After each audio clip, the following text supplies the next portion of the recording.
Nous voudrions vraiment faire une déclaration par rapport à cette situation déplorable que nous venons de vivre à l'instant. Vous l'avez vu autour de nous, ce déploiement, n'est-ce pas, donc de la police, n'est-ce pas, qui empêche au maire de la ville de Dakar de procéder au lancement des travaux pour le revêtement de la voirie urbaine au niveau de la cité Keur Gorgui. Ça, c'est une vieille requête formulée par les populations. Et ce que vous voyez aujourd'hui, c'est une réponse à toutes ces doléances formulées par la population de Mermoz Sacré-Cœur. Nous savons tous qu'aujourd'hui, la cité Keur Gorgui est devenue par la force des choses, n'est-ce pas, un hub de service. Et je pense que la ville, dans sa vision éclairée, n'est-ce pas, donc, a lancé un vaste programme, n'est-ce pas, de revêtement de toute la voirie urbaine au niveau départemental. Donc aujourd'hui, c'est le maire en personne, le maire de la ville de Dakar, qui devrait procéder, n'est-ce pas, au lancement de ces travaux pour un montant total de 1,6 milliard.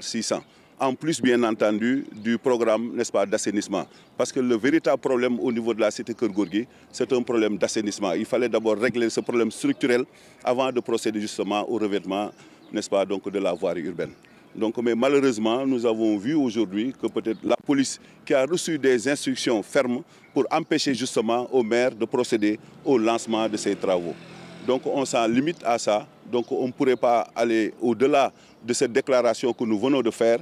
Mais nous avons tenu vraiment par rapport à ce déplacement de toute la presse, vous remercier en tout cas pour votre présence. Et je pense que vous l'avez tous vécu autour de nous. Nous avons un dispositif impressionnant empêchant justement le maire de procéder au lancement. De la police qui m'a clairement signifié que le maire ne serait pas dans la possibilité ou dans les règles justement pour pouvoir procéder au lancement.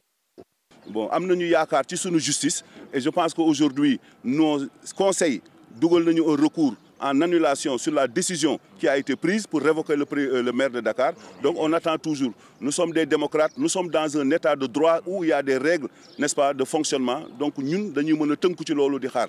Mais tey empêché wul fi ñu toll nii le maire de Dakar a été révoqué de ses fonctions.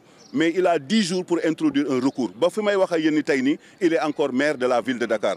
Donc quoi de plus normal donc moom mu waroon ñëw lancer les travaux mais ñun duñu xëccoo te on lui a dit na toog fu mu toog comme ñoom jël nañu décision ñu ne du ko def ñun c'était de notre rôle le plus absolu en tant que maire de la commune de Mermoz Sacré-Cœur de procéder au lancement des travaux et puis li ci kanam aussi rawul bët dinañ leen woowaat pour waxtaanee sur la suite, n'est-ce pas, à observer. Mais bien entendu, c'est la raison pour laquelle je vous ai dit que le maire, Barthélémy Dias, il est encore maire de la ville de Dakar au moment où je vous parle.